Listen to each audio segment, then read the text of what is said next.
না, এই কদিন আগে আমরা দেখলাম যে জামায়াতের নেতা আব্দুল্লাহ মোহাম্মদ তাহের তিনি বলেছিলেন যে নির্বাচন নাও হতে পারে ফেব্রুয়ারিতে, কিন্তু গণভোট হবে। তো সেই রকম একটি প্রেক্ষাপটে আসলে বিএনপির সাথে এই সমঝোতাটা আসলে, এই যে উনি যে বক্তব্যটা দিয়েছেন, নিশ্চয়ই তার কাছে কোনো তথ্য আছে, তথ্যের ভিত্তিতেই বলেছেন। বিএনপি একটা বড় রাজনৈতিক দল, দীর্ঘ টাইম এই দেশ পরিচালনা করছে এবং এই দেশকে এখনো পরিচালনা করার জন্য এবং দেশকে এগিয়ে নেওয়ার জন্য বিএনপি একটা গুরুত্বপূর্ণ দল।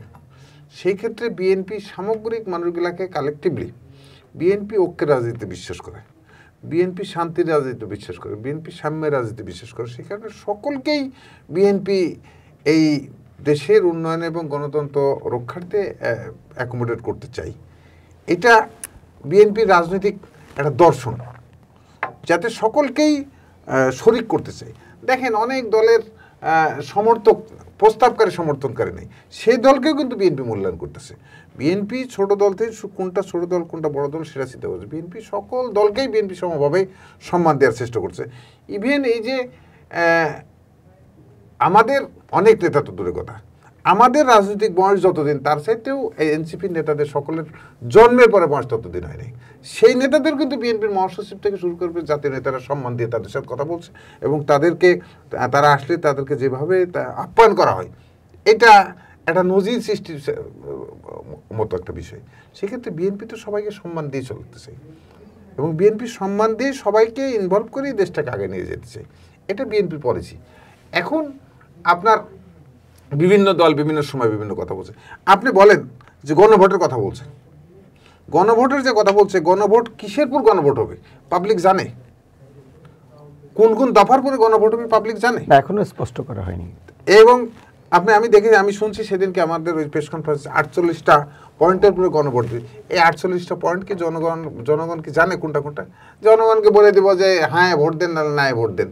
এটা তো জনগণের সাথে একটা ব্ল্যাকমেলিং করা ছাড়া আর কিছু নেই।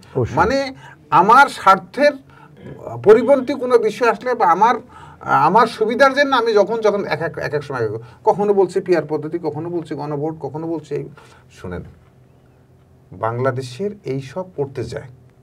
বাংলাদেশের সবচাইতে বেশি ক্ষতিগ্রস্ত তারা করছে। 86 সালে একবার তারা নির্বাচন করতে গেছে, দেশের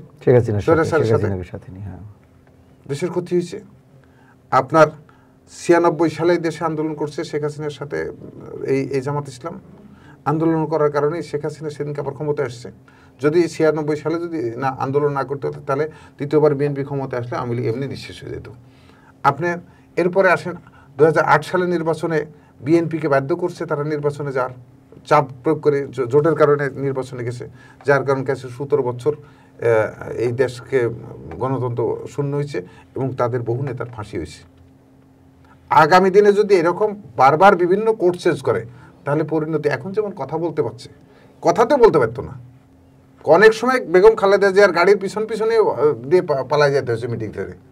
যখন যে কথা টুকটাক বলার পরিবেশ আসছে, ওনারা যে খেলা খেলতে নামছে, এই আমার কাছে শঙ্কিত যে আগামী দিনে আরো বড় পে করতে হবে।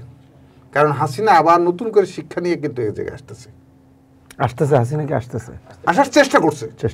তো যদি কোনো কারণে যদি এদের এইসব আমাদের বর্তমানে বাংলাদেশে যে সব রাজনৈতিক দলগুলি আছে, সেই দলগুলির বিভিন্ন অপকৌশলের কারণে তো ওরা আসার সুযোগ বিগত দিনগুলোতে পেয়েছে। তো 96 সালে আন্দোলন না করলে, হাসিনার সাথে আন্দোলন না করলে কিন্তু হাসিনা দ্বিতীয়বার ক্ষমতা 96 সালে ক্ষমতা আসতে পারে না।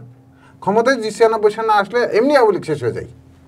আপনার 8 সালে যদি সেই সময় তারা যদি নির্বাচনের জন্য বিএনপিকে যদি চাপ দিয়ে বাধ্য না করতো জোটের কারণে, তাহলে তো আজকে 17 বছর আওয়ামী লীগ ক্ষমতায় থাকতো না, তাহলে এত বাংলাদেশের মানুষের এত ক্ষয়ক্ষতি হতো না এবং হাসিনাও এতদিন থাকতে পারতো না। তো সেই কারণে আমি সকল রাজনৈতিক দলকে বলবো যে চিন্তা করে কথা বলতে হবে।